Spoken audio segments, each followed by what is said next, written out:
अग्निपुराण 297वां अध्याय सीमा विवाद, स्वामी पाल विवाद और अस्वामी विक्रय, दत्ता प्रदानिक क्रिया कृतानुशय, अभ्युत्पेता शुश्रूषवा, संविद्यति विक्रम, वेतना दान तथा धूत समह हयक का विचार। दो गांव के संबंध में रखने वाले खेत सीमा के विषय में विवाद उपस्थित होने पर तथा एक ग्राम के अंतर्गत खेत सीमा झगड़ा खड़ा होने पर सब ओर से उसको खोट सटाकर रहने वाले स्थिवर, वृद्ध और गोप, गाय चरावे, सीमावर्ती किसान, समस्त वनचारी मनुष्य, ये सब लोग पूर्वकृत स्थल, ऊंची भूमि, कोयले, धान, भूसी, बरगद आदि वृक्षों का सीमा निश्चय करे। यह सीमा कैसी हो? प्रश्न उत्तर लिखे। यह सीमा सेतु, पुल, वाल्मीकि, चैत्य, पत्थर के चबूतरे या देवस्थान, बांस और बालू आदि से उपलक्षित होना चाहिए। सामंत अथवा निकटवर्ती ग्राम वाले 4, 8 अथवा 10 मनुष्य लाल फूलों की माला और लाल वस्त्र धारण करके सिर पर मिट्टी रखकर सीमा का निर्णय करे। सीमा विवाद सामंतों, असत्य भाषण करने वाले राजा सबको अलग अलग मध्य साहस दंड दे। सीमा का ज्ञान कराने वाले चिन्ह अभाव और राजा सीमा का परवरत होता है। आम, आराम, आयतन, ग्राम, वापी, कूप, उद्यान, क्रीडावन, गृह, वर्षा जल प्रभावित करने वाले नाले आदि सीमा निर्णय में यही विधि जानी जाती है।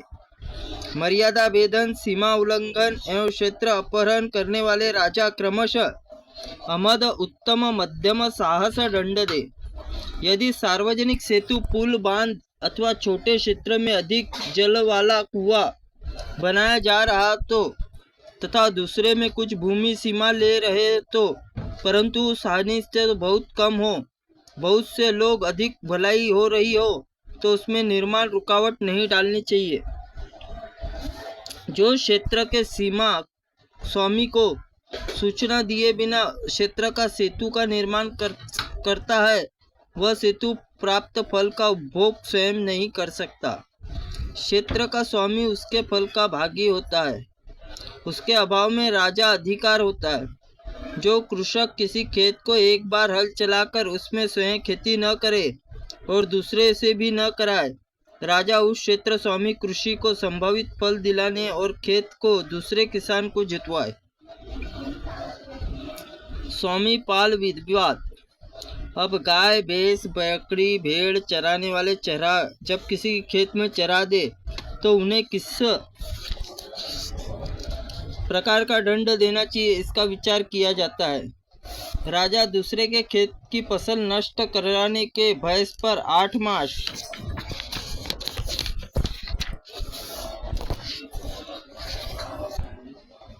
मास पन का 20वां भाग दंड लगाए। गौ पर उसका आधा और भेड़ बकरी पर उससे आधा दंड लगाए। यदि भैंस आदि पशु खेत चरकर वहीं बैठ जाए तो उन पर पूर्व कथित दूना दंड लगाना चाहिए। अधिक मात्रा में तून और काष्ठ उपजता ऐसा भूप्रदेश जब स्वामी लेकर उसे सुरक्षित रखा जाता है तो विविध रक्षित या रखांतु कहते हैं। उस रखांतु की भी हानि पहुंचाने पर इन भैंस पशुओं को अन्य खेत के सामने दंड समझे। इस अपराध में गधे के और ऊंट पर भी भैंस के समान दंड लगाना चाहिए। जिस खेत में जितनी फसल पशुओं द्वारा नष्ट की जाए उसका समान और अनुमानित फल गोस्वामी, क्षेत्र स्वामी और दंड के रूप में देना चाहिए। चराहो तो केवल शारीरिक दंड देना, कुछ पीट देना चाहिए। यदि गोस्वामी उसका चराया हुआ हो तो उसका पूर्वोक्त दंड वसूल करना चाहिए, टालना नहीं चाहिए। यदि खेत रास्ते में गांव के समीप अथवा ग्राम के विविध सुरक्षित भूमि निकट हो तो वहां चरावे गो स्वामी इच्छा न होने पर भी अनजाने में पशुओं से चर लिया गया फसल को हानि पहुंचा दी तो उस गोस्वामी चरवाहे को दोनों में किसी का दोष नहीं माना जाता है, अर्थात उसके लिए दंड नहीं लगाना चाहिए। किंतु स्वेच्छा से जानबूझकर खेत में चराया गया हो तो चराने वाला और गोस्वामी दोनों चोर भांति भांति दंड पाने के अधिकारी है। सांड कुशोत्सर्ग विधि से या देवी देवताओं को चढ़ाकर छोड़े गए पशु 10 दिन के भीतर ब्याही हुई गाय तथा युद्ध से बिछड़े हुए दूसरे स्थान पर आया पशु यह दूसरे चर ले तो दंडनीय नहीं है, छोड़ देने योग्य है। जिसका कोई चराव न हो, दोवे पहत रजो पहत पशु भी छोड़ देने योग्य है। गोप चरावा प्रातःकाल गो के स्वामी संभाले हुए पशु को सायंकाल उसी प्रकार लाकर स्वामी को सौंप दे। वेतन भोगी ग्वाले प्रमाद मूत अथवा खोए हुए पशु के राजा पशु स्वामी दिलाए। गोपाल के दोषों के पशुओं का विनाश होने से ऊपर 13.5 पन का दंड लगाया जाए। वह स्वामी के नष्ट हुए पशु को मूल्य दे। ग्रामवासियों की इच्छा अथवा राजा की आज्ञा के अनुसार गोचरण के लिए भूमि छोड़ दे, उसे बोए जोते नहीं। सदा ब्राह्मण को सदा सभी स्थानों के लिए तनु काष्ठ और पुष्प ग्रहण कर सकता है। ग्राम और क्षेत्र अनंतर 100 धनुष प्रणाम हो, अर्थात गांव में चारों ओर से 100 धनुष की भूमि पृथ्वी पर छोड़ी जाए। उसके बाद भूमि पर खेती की जाए। खरवट बड़े गांव और क्षेत्र के अंतर 200 धनुष एवं नगर क्षेत्र का अनंतर 400 धनुष होना चाहिए। अस्वामी विक्रय। अब अस्वामी विक्रय नामक व्यवहार पद पर विचार आरंभ करते हैं। नारद जी अस्वामी विक्रय तथा लक्षण इस प्रकार बताया है। निक्षिति वह परद्रव्य नष्ट लभध्या व पहत व विक्रियते समक्ष यत यज्ञो स्वामी विक्रय, अर्थात धरोहर के तौर पर रखे हुए पराय द्रव्य को खोया हुआ पाकर अथवा स्वयं चुराकर जो स्वामी परोक्ष में बेच दिया जाता है वह अस्वामी विक्रय कहलाता है। द्रव्य का स्वामी अपनी वस्तु दूसरे को बेची हुई या यदि किसी की खरीद कर पास देखे तो उसे अवश्य पकड़े हुए अपने अधिकार में ले ले।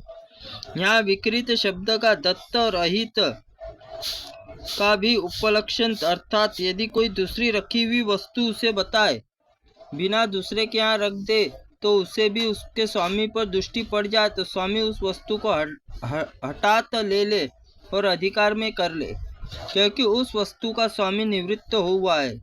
यदि खरीदार उस वस्तु को खरीदकर छिपाए रखे और किसी प्रकार प्रकट न करे तो उसका अपराध माना जाएगा। तथा हीन पुरुष अर्थात द्रव्य की प्राप्ति उपाय से रहित उसमें एकांत कम मूल्य असमय रात्रि आदि वस्तु खरीदना मनुष्य को चोर होता है, अर्थात चोर के समान दंडनीय होता है। अपनी खोई हुई चोरी में गई हुई वस्तु जिसके पास देखे उस स्थान पाल राज कर्मचारी पकड़वा दे। यदि उस स्थान और समय राज कर्मचारी न मिले तो चोर स्वयं पकड़कर राजकर्मी को सौंप दे। यदि खरीदार कहे कि मैंने चोरी नहीं की, अमुक ने खरीदी है और बेचने वाला पकड़ा गया तो देने पर शुद्ध अभिभोग मुक्त हो जाता है। नष्ट या अपहत वस्तु विक्रेता उसके पास द्रव्य स्वामी द्रव्य राजा अर्थदंड और खरीदने वाला अपना दिया हुआ मूल्य पाता है। वस्तु के स्वामी लेख्य आगम उपभोग का प्रणाम देकर खोई वस्तु अपनी सिद्ध करके सिद्ध न करने वाले राजा वस्तु को पंचांश दंड के रूप में ग्रहण करें। जो मनुष्य अपनी खोई हुई अर्थात चुराई हुई वस्तु को राजा को बिना बतलाए दूसरे को ले ले और राजा 96 पन दंड लगाए। शौलिक शुक्ल अधिकारी स्थापन पाल और रक्षा रक्षक इसके चुराए हुए गए द्रव्य को राजा के पास लाए तो उस द्रव्य को 1 वर्ष की ही वस्तु को स्वामी प्रणाम प्राप्त कर ले। 1 वर्ष के बाद राजा स्वयं ले ले। घोड़े आदि खुर वाले पशु खोने के बाद मिले तो स्वामी उसकी रक्षा निमित्त 4 पन राजा को दे। मनुष्य जाति द्रव्य मिलने पर 5 पन और भैंस ऊंट और गौवे प्राप्त होने पर 2-2 पन और भेड़ बकरी मिलने पर चतुर्थांश राजा को अर्पित कर दें। इस प्रकार 257वां अध्याय का प्रथम भाग पूर्ण हुआ। त्रुटिपूर्ण वाक्य के लिए भगवंत आप हमें क्षमा करें।